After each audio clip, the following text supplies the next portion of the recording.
Quiero empezar, hermanos, con una reflexión el día de hoy. Un hombre iba caminando, traía un bulto a sus espaldas, un bulto lleno de naranjas. Él las acababa de comprar y este hombre, un buen hombre, reconocido en la ciudad por su amor a Dios, la gente lo veía a él y podía ver que era un hombre que hacía en sus caminos la voluntad del Padre. Y al ir con ese bulto a sus espaldas en el camino se encuentra o se cruza con un viejo conocido, una persona que él sabía que era incrédula. Él no le gustaba que le hablaran de Dios y se ríe de él y con voz burlesca le dice: hey tú que sabes de Dios, dime, ¿cómo eres salvo? ¿Cómo es que tú sabes que eres salvo? Contéstame. El creyente no dijo nada, él avanzó unos pasos más y dejó caer el bulto que traía en su espalda al piso. Y entonces le responde el, el creyente, le dice, ¿que cómo sé que soy salvo? Bueno, ¿cómo crees tú que se ha caído? ¿Cómo crees tú que sé que se ha caído el bulto que traía en mi espalda? Y le dice esta persona incrédula, pues es muy fácil. Aquí tengo, hermano, gracias. Sí. Es muy fácil porque ya no sientes ese peso.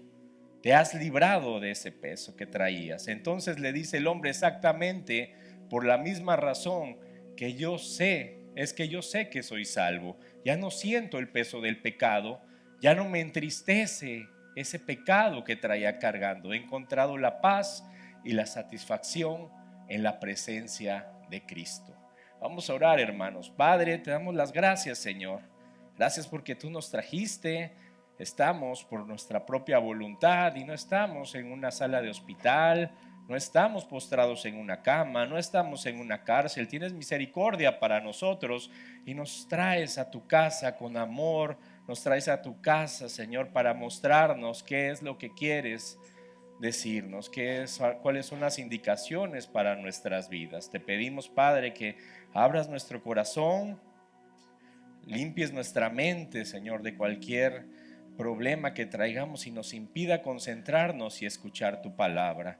Te damos las gracias por estar aquí nuevamente. Ayuda al predicador porque es de carne. Te lo pedimos en el dulce nombre de tu Hijo Jesús. Amén, hermanos. Y bueno, voy a empezar esta predicación que se llama Yo oiré desde los cielos. Fíjense que en el Antiguo Testamento, hermanos, hay una fuerte conexión en la cual la desobediencia está ligada a la remoción de la bendición de Dios. Les recuerdo rápidamente la historia de Acán. ¿Cuántos se la saben? Amén, ya lo predicamos hace unos meses. Este hombre viola una orden directa de Dios. Recordemos que Dios les había dicho al pueblo de Israel, conquisten Jericó, pero no agarren nada para ustedes. Este hombre que hizo violó esa ley de Dios. Y a partir de esto, el pueblo de Israel se le puso una barrera en la cual se le impidió seguir conquistando, seguir teniendo el favor de Dios. Incluso cuando llegan con un pueblo tan pequeño como lo es Jai, ellos pierden, y dice la escritura que 36 hombres perdieron la vida en ese enfrentamiento. En Josué este pasaje dice, y subieron allá del pueblo como 3,000 hombres, los cuales huyeron delante de los de Jai. Y los de Jai mataron a ellos a unos 36 hombres y los siguieron desde la puerta hasta el Sebarim y los derrotaron en la bajada, por lo cual el corazón del pueblo desfalleció y vino a ser como agua. Entonces, solo fue, hermanos, hasta que Acán confesó su pecado y fue ejecutado que la bendición del pueblo volvió al pueblo de Israel. La prosperidad del pueblo no estaba ligada a su experiencia militar. Y aquí me voy a detener un poco y les voy a hacer una pregunta. ¿A poco ustedes creen que ese trabajo que ustedes tienen lo han ganado por sus propios méritos? ¿A poco creen que su condición en la cual están en este momento la han encontrado o se les ha sido otorgada porque somos muy guapos, ¿verdad que no? Así es, las repercusiones del pueblo de Israel se tradujeron en exponer eso de lo cual se sentían orgullosos. El Señor les estaba diciendo, les estaba dando una lección en ese momento. No te equivoques, aquí el que da las victorias soy yo. No eres tú como pueblo, yo soy el que está dándote la bendición. Y en ocasiones a nosotros se nos olvida esa parte. ¿Cuántas cosas no podríamos hablar y estar predicando todo el día, toda la tarde acerca de las consecuencias del pecado? Pero bueno, vamos a decir para continuar, que es el enemigo número uno de la humanidad. Dios conoce el corazón, así como las tendencias que tiene hacia pecar. En Proverbios 24:12 se nos dice, porque si dijeres ciertamente, no lo supimos, ¿acaso no lo entenderá el que pesa los corazones? El que mira por tu alma, él lo conocerá y dará al hombre según sus obras. Imagínense, hermanos, que ustedes tienen a sus hijos y nunca los castigan durante ese proceso de crianza porque creemos que ellos siempre van a hacer lo correcto. Claro está que que los niños tienden a portarse mal, a resistir a obedecer. Y de esa misma manera, hermanos, Dios sabe que en algún punto tendrá Él que disciplinarnos para volver a traernos a la casa, traernos a la senda angosta.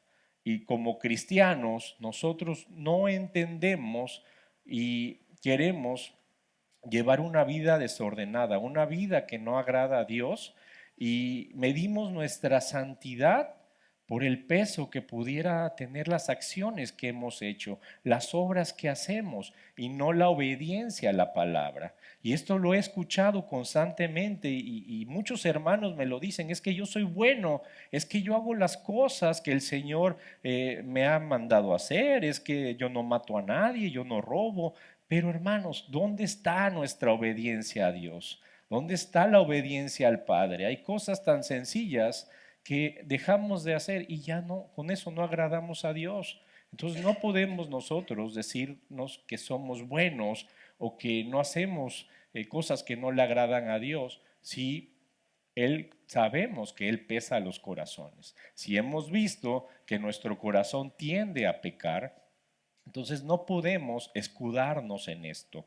A veces detenemos la bendición porque sacamos esa excusa tonta, ¿no? Decimos, no, no, no, yo soy bueno, a mí no me digan nada y yo estoy haciendo las cosas bien. Estamos siendo soberbios. En Romanos 3:23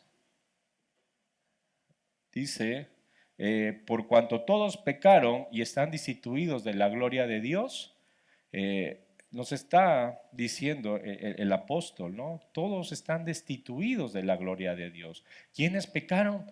Todos. Y después en Samuel se nos dice, y Samuel dijo, le está diciendo a Saúl, se complace Jehová tanto en los holocaustos y víctimas como en que se obedezca a las palabras de Jehová. Ciertamente el obedecer es mejor que los sacrificios y el prestar atención que la grosura de los carneros. Se los traduzco, o sea, está muy bien todo lo que tú haces, pero ¿dónde está tu obediencia? A lo mejor por obras sí somos personas ejemplares, pero en el interior, ¿estamos haciendo la voluntad de Dios o nos estamos alejando cada vez más creyendo que nuestras obras van a compensar eso?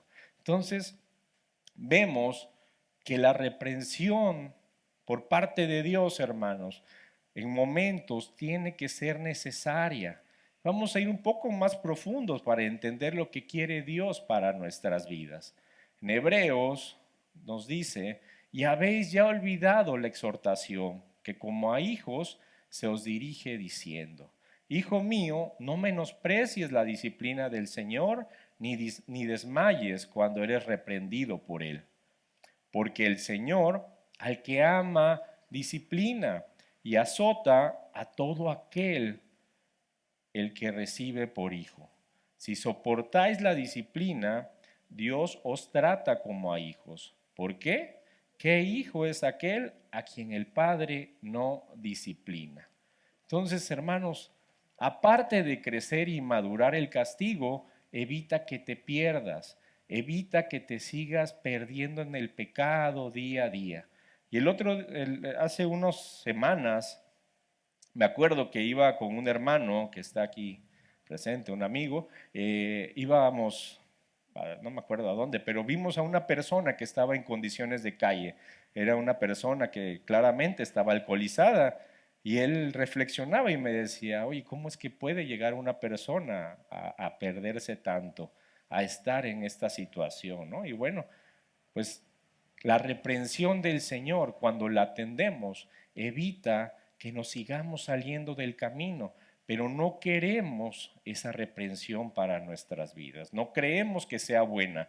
Sufrimos cuando el Señor nos empieza a reprender o a sentir un tipo de castigo de Él hacia nuestras vidas. Y fíjense cómo es Dios en su amor tan grande, ese amor que Él tiene por nosotros, que hace hasta lo imposible. En Oseas nos habla cómo Él busca al pueblo, cómo Él hace tantas cosas para que no se pierdan. Dice el versículo, porque su madre se prostituyó, la que los dio a luz se deshonró, porque dijo, iré tras mis amantes, que me dan mi pan y mi agua, mi lana y mi lino, mi aceite y mi bebida. Por tanto, he aquí, yo rodearé de espinos su camino, y la cercaré con seto, y no hallará sus caminos. Seguirá a sus amantes y no los alcanzará.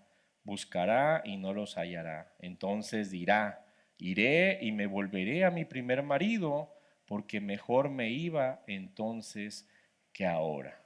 Entonces nos está diciendo cómo el Señor nos cierra todos los caminos para que no nos perdamos. En ocasiones queremos hacer lo malo, nos invitan a una fiesta, hermanos, y se descompone el carro, ¿no? O ya no me arrancó, ya no encontré las llaves, no encontré el dinero, no encontré la cartera. Es el Señor que te está evitando que te pierdas, que caigas en alguna situación desfavorable. Pero yo sé que todos los que estamos aquí podemos decir, el Señor me rescató del lodo, de la basura, de la miseria, me sacó de una vida que antes no me beneficiaba. El Señor nos está llamando nuestra atención constantemente. Él obstaculiza los caminos y nos cierra las puertas para que no te pierdas, hermano. Entonces, por eso también aprende a agradecer cuando las cosas que tú pides no se te dan, hermanos. Escuché un amén allá al fondo. Amén. Lloramos, ¿verdad? Cuando le pedimos algo a Dios con tantas fuerzas y no se nos da, pero no estamos viendo que a lo mejor Él en su sabiduría eterna puede ver en el futuro que eso nos va a llevar a la perdición. Perdón. Las consecuencias del pecado son fatales, ¿sí? El enemigo quiere que crea que puede seguir llevando esa vida como hasta ahora, que Dios no se tiene que enojar contigo porque Dios es amor. Eh, Debemos de empezar a ver el pecado como lo que es, ¿sí? Una persona no se va a tomar una medicina si no cree que está enfermo. Al igual cuando tú no crees que estás pecando, pues no te vas a arrepentir. Y entonces debes de entender que un principio para crecer y no detener las bendiciones de Dios para tu vida es exponer eso que tú traes. Y como cristianos a veces nos cuesta tanto trabajo verlo. Y yo veo en algunas ocasiones, de vez en vez, que en los pósters, en las paredes del fraccionamiento, de allá afuera en la avenida, ponen que va a venir el profeta de nombre tal, que va a llegar el predicador con una conferencia internacional, y ahí estamos, ¿no? Buscando al ungido, a la ungida, y ahí vamos, y se llenan esos lugares, y pensando que ahí está la fe, pensando que ahí vamos a encontrar la unción. Y bueno, como acabamos de ver, la fe, hermanos, está, la bendición está en la obediencia, en lo que Dios quiere que nosotros le demos, no lo que podamos escuchar de otras personas.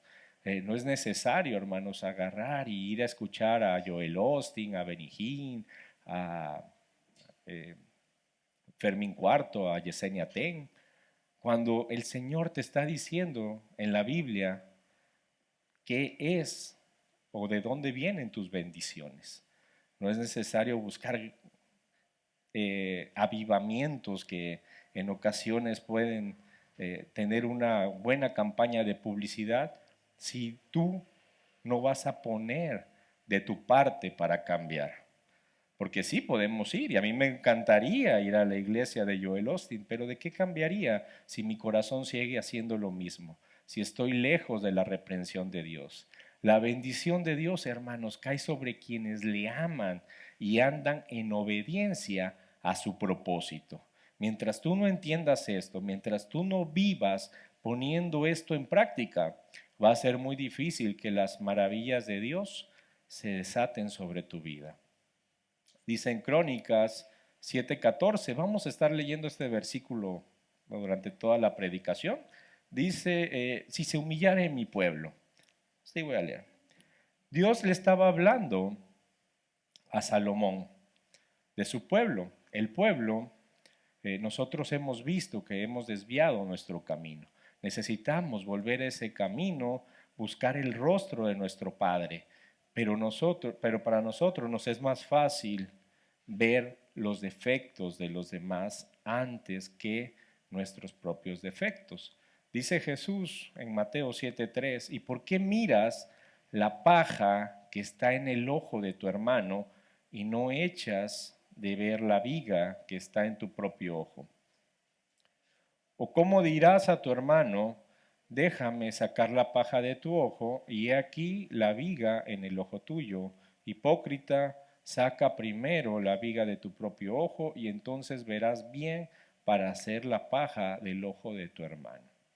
Algo que a mí me ha servido, hermanos, siempre es ponerme, antes de juzgar cualquier situación, y mire que me han contado algunas situaciones difíciles, nunca levantar un juicio, porque debemos de entender que así como nosotros hemos sido perdonados por Dios, también esas personas pueden ser perdonadas por Él. No somos nosotros mejores que nuestro hermano, al contrario, podríamos estar diciendo o incriminando o señalando, pero tu vida, ¿cómo está? ¿Cómo está tu corazón? ¿A poco tú no tienes malos pensamientos?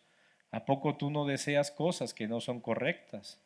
Yo creo que tendríamos que empezar por ahí para seguir antes de decapitar, sacar la espada y decapitar a nuestros hermanos, ponernos a ver, examinarnos nuestro interior, qué nos ha perdonado Dios y qué nos sigue perdonando día a día antes de juzgar a los demás.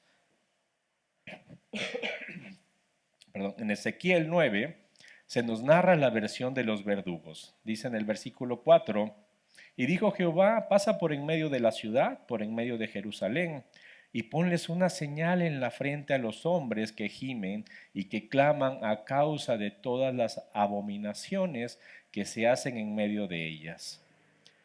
Y a los otros dijo, oyéndolo yo, pasad por la ciudad en pos de él y matad, no perdone vuestro ojo ni tengáis misericordia. Matad a viejos, jóvenes, vírgenes, niños y mujeres, hasta que no quede ninguno. Pero a todo aquel sobre el cual hubiere señal, no os acercaréis y comenzaréis por mi santuario.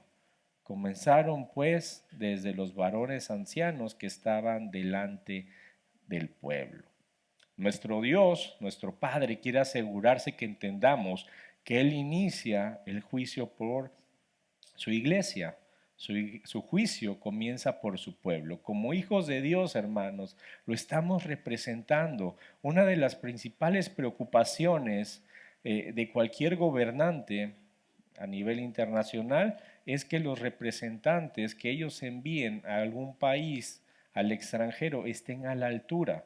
Cuando el embajador de México en China, un ejemplo, hace el ridículo, pues no van a decir, pues el secretario de Relaciones Exteriores, ¿verdad? No, dicen, México tiene esta postura, que es una postura denigrante, una postura ridícula, en el dado caso que esté mal, en dado caso que esté bien, bueno, es exaltado. Y así Dios nos ha escogido para representarle como iglesia aquí en la tierra. ¿Y qué tipo de embajadores somos? ¿Cómo te ven tus vecinos? ¿A poco tus vecinos sí saben que eres cristiano? ¿Sí les has predicado? ¿Sí les has llevado el mensaje de salvación? A Dios le preocupa la pureza de su iglesia en la tierra. No vamos a impactar a nadie, hermanos, si vivimos exactamente como lo hacíamos antes de conocer al Señor. Si seguimos con los mismos problemas con nuestra pareja, si estamos, si estamos saliendo de la iglesia, pues echándonos nuestra cervecita, vamos a los cócteles y bueno, pues para él vuelve a la vida, nos echamos una cervecita más y ahí nos seguimos, ¿no? Entonces, a nadie vamos a impactar. El juicio de Dios empieza por su iglesia. Debemos de entender que tenemos que estar a la altura de lo que estamos representando. En Ezequiel 8 nos muestra cómo nos encontramos. Dice, y me dijo, hijo de hombre, ¿has visto las cosas que los ancianos de la casa de Israel hacen en tinieblas? Cada uno en sus cámaras pintadas de imágenes, porque dicen ellos, no nos ve Jehová, ha abandonado la tierra. Jehová ha abandonado la tierra. Creemos engañar a Dios.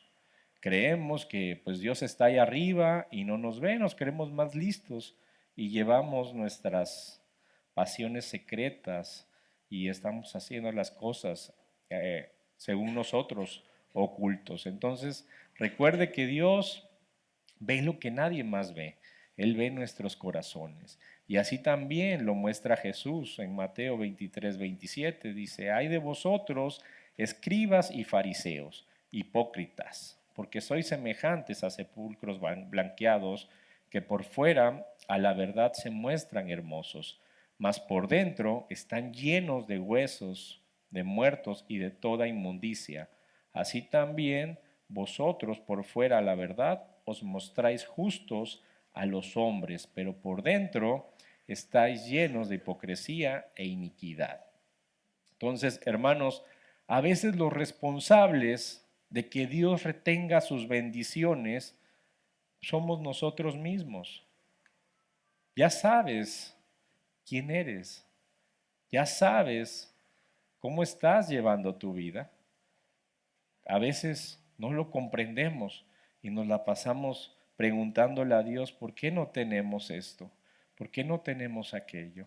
No, yo quisiera que tú me bendijeras.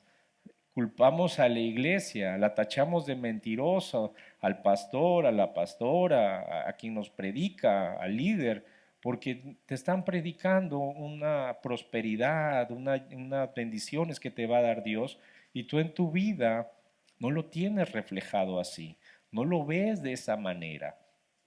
¿Por qué?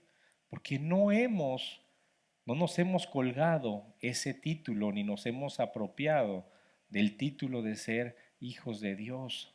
A mí me gusta mucho cómo empieza la carta que escribe Pablo a los romanos. ¿Alguien la ha leído en Romanos 1:1? Dice, Pablo, siervo de Jesucristo, llamado a ser apóstol, apartado para el Evangelio de Dios.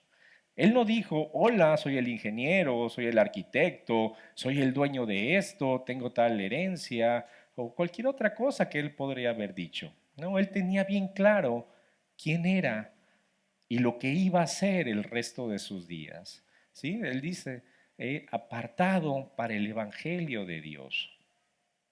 Y en Pedro, primera de Pedro, nos dice, mas vosotros sois linaje escogido, real sacerdocio, nación santa, pueblo adquirido por Dios para que anunciéis las virtudes de aquel que os llamó de las tinieblas a su luz. Entonces, según Pedro, hermanos, fuimos llamados al sacerdocio, un pueblo santo.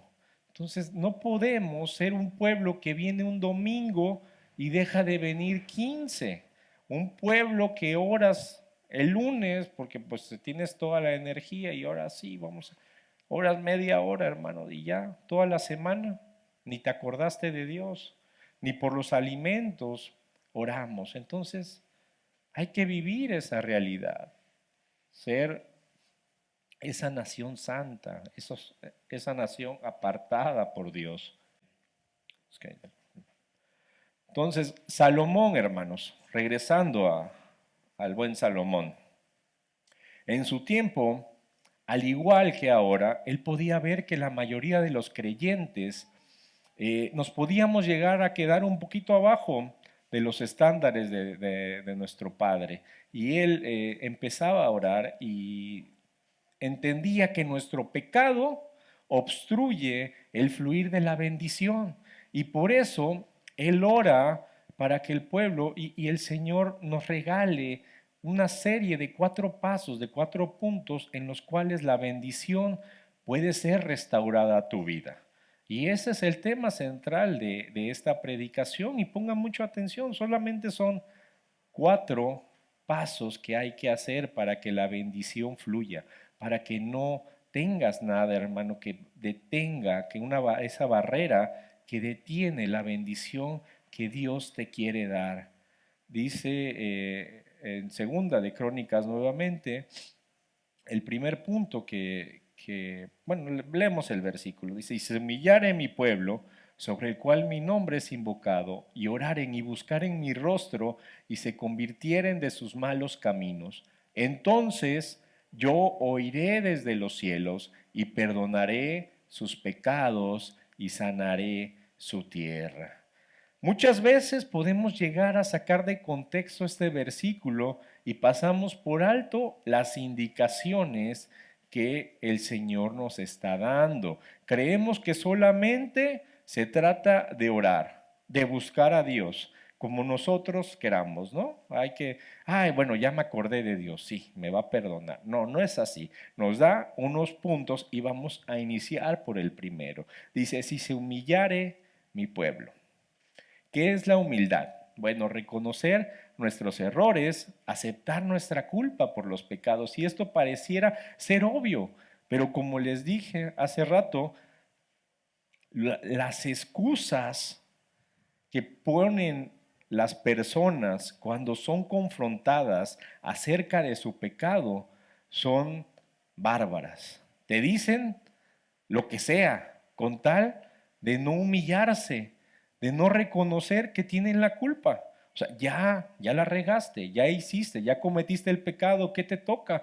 Pues aceptar la culpa, pero no, hermanos. Si usted le pregunta a alguien que ha, pues, cometido un pecado, te empiezan a decir una serie de cosas y de barbaridades. No, pues es que él me dijo, la hermana me empujó, me sacó la lengua y yo por... No podemos decir, sí, yo tengo la culpa, ¿sí? Porque nos falta humildad, ¿sí? Nos justificamos de nuestras malas acciones y es una forma de soberbia. Entonces estamos encubriendo el pecado y al contrario de que tendríamos que exponerlo y aceptar el error que hemos cometido, nos hacemos para atrás y nos escondemos, ¿no? A ver, yo no hice, yo no, a ver, sí, se puede ver mal, pero no es así. Entonces, no lo haga. La humildad verdadera, hermanos, va a reconocer la necesidad. Acuérdense de Naamán. ¿Qué hizo Naamán? A pesar de ser el gran estratega militar, tuvo que aceptar el mandato del profeta que ni siquiera salió a verlo. Él agarró y le dijo, bueno, con su criado, ¿no? Ve y lávate al Jordán. Y él, ¿cómo en el Jordán? Sí, bueno, tuvo que hacerse humilde, tuvo que encontrar esa parte para poder ser limpiado de la lepra. En Esdras 8:21 dice, y publiqué ayuno allí junto al río Jaba para afligirnos delante de nuestro Dios, para solicitar de él camino derecho para nosotros y para nuestros niños y para todos nuestros bienes. Esdras reconoce que él no puede solo, busca la dirección de Dios humildemente. La fuerza y la sabiduría humana, hermanos, no alcanzan para obtener las victorias. Por eso, siempre busque en humildad reconocer que los planes de Dios son mejores para su vida y le van a traer grandes beneficios, grandes bendiciones. El segundo punto es la oración. La oración que a Dios le agrada es la oración que reconoce la necesidad de Él. Les voy a parafrasear. Un día Jesús estaba hablando acerca de dos hombres que fueron a orar al templo. El primero, pues un fariseo, el cual entra al pueblo, hermanos, y empieza a orar de una manera en la cual reconoce él todo lo que había hecho, todas las cosas que él había logrado. Y mira, Dios, fíjate que pues yo he hecho tantas cosas buenas que casi pues no tendría yo que estar aquí, pero bueno, aquí estoy, ¿no? Haciendo la oración. Estaba lleno de orgullo y no reconocía su condición de pecador. El segundo hombre, del cual nos habla Jesús, es un recaudador de impuestos. Usted ya sabe que en la época de Jesús un recaudador de impuestos era una persona mal vista. ¿Por qué? Porque muchas veces abusaban del pueblo y se hacían ricos a costas de ellos, ¿no? Entonces él lo que hace es pedir perdón, se arrepiente y él le decía a Dios, mira Padre, pues sí, he procedido mal delante de la gente, pero en este momento me estoy arrepintiendo de todo corazón. Jesús termina diciendo en Lucas 18:14, os digo que éste descendió a su casa justificado antes que el otro, porque cualquiera que se enaltece será humillado, y el que se humilla será enaltecido. Debemos de orar de una manera que agrade a Dios, hermanos. Y a lo que voy, sí hay personas que oran al Padre no humillándose, personas que oran prácticamente justificándose por sus hechos antes de reconocer que están en ese momento de oración y adoración a Dios para que Él sea exaltado, para que nosotros seamos humillados y nuestra carne mengue, para que Él crezca en nosotros. No debemos de orar de una manera que no agrade al Padre. El tercer punto, hermanos, es buscar el rostro de Dios. Buscar el rostro de Dios requiere que te alejes del pecado. Miqueas 3:4 dice, entonces clamaréis a Jehová y no os responderá, antes esconderá de vosotros sus rostros en aquel tiempo por cuanto hicisteis malvadas obras. Y si tú te preguntas, ¿por qué no me escuchas, Dios? Bueno, pues esta puede ser una respuesta. Una cosa es admitir tu culpa y otra muy distinta es buscar el reino de Dios. Para encontrarle debes de quitar primero el pecado que está en medio. Forma una barrera en la cual te aleja de la presencia de Dios. Buscar el rostro de Dios se traduce en querer buscar su bendición. Cuando el Señor esconde su rostro, va a haber evidencia de que así es. Te vas a poder dar cuenta. En Deuteronomio lo dice muy fuerte. Dice, y se encenderá mi furor contra él en aquel día, y los abandonaré y esconderé de ellos mi rostro, y serán consumidos, y vendrán sobre ellos muchos males y angustias, y dirán en aquel día, no me han venido estos males porque no está mi Dios en medio de mí, pero ciertamente yo esconderé mi rostro en aquel día por todo el mal que ellos habrán hecho por haberse vuelto a dioses ajenos. Entonces quizás tú digas, bueno, yo no tengo dioses ajenos, pero sí tu tiempo se lo dedicas a otras cosas, al celular, a la televisión, a tus hijos, a todo lo que te puedas imaginar, menos a Dios. Entonces, hermanos, buscar el rostro de Dios es sinónimo de andar en obediencia. No lo confundan. Aquí nos equivocamos y aquí es donde se para siempre la bendición. Pensamos que ir y decirle al Padre, sí, me equivoqué, la regué, Señor, perdóname, discúlpame. Ahí eso es buscar el rostro de Dios. No, cuando tú dices voy a buscar el rostro de Dios, es que agarras eso que te está, ese pecado que no te deja y lo echas fuera. Y ya no lo quiero en mi vida porque eso me está apartando de ver a Dios, de estar en su presencia. Entonces, seamos sabios para que así podamos llegar al cuarto punto. Es convertirse de sus malos caminos. En Salmos 119:57 dice, mi porción es Jehová. He dicho que guardaré tus palabras, tu presencia supliqué de todo corazón. Ten misericordia de mí según tu palabra. Consideré mis caminos y volví mis pies a tus testimonios. Y cuando hacemos esto, hermanos, el Señor nos responde. Y nos dice, entonces yo iré desde los cielos. Y aunque la bendición de Dios en Mateo nos dice que llueve también hasta sobre los injustos, hay bendiciones que solo pueden ser nuestras mediante la perseverancia y la inflexible obediencia a Dios. El Nuevo Testamento, hermanos, nos enseña que seremos recompensados según nuestra fidelidad. El apóstol Juan en Apocalipsis nos lo dice.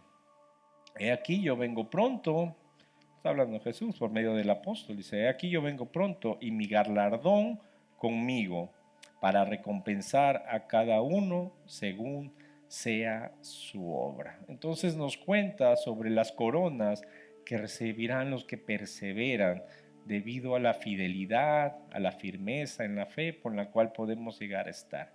Esto indica o nos puede dar una semblanza de que aunque el Señor puede bendecir en su gracia a cualquiera, hay bendiciones que también requieren un nivel de exigencia por parte de nuestra obediencia y santidad, un trabajo arduo y una perseverancia hacia las cosas de Dios. Entonces, por último, el versículo nos dice bueno, ya lo quité, no lo volví a poner, no lo volvemos a poner, dice, yo iré desde los cielos. Así termina este versículo. Y es maravilloso porque nos dice que nuestras oraciones suben al trono de Dios. Y su respuesta, hermanos, viene desde lo alto, de lo celestial, viene desde un plano infalible. Su respuesta no se equivoca, así como lo dice en Jeremías, porque yo sé los pensamientos que tengo acerca de vosotros, dice Jehová, pensamientos de paz y no de mal, para daros el fin que esperáis. Entonces, hermanos, Él va a perdonar tus pecados cuando tú le buscas de esta manera. Él va a sanar tu tierra. Me gustaría que te pusieras de pie. Vamos a hacer una oración. Si tú sientes que has pasado por momentos en los cuales te has alejado de Dios, si no has tenido esa humildad, si no has reconocido que el Señor es el Rey de tu vida, así como estás, si quieres cierra los ojos, levanta tus manos y dile, amado Padre Celestial, hoy nos postramos ante ti con humildad y reverencia. Reconocemos, Señor, nuestros pecados que nos han alejado de ti, pecados que nos impiden experimentar tus bendiciones, nos impiden experimentar el favor que tienes preparado para nuestras vidas.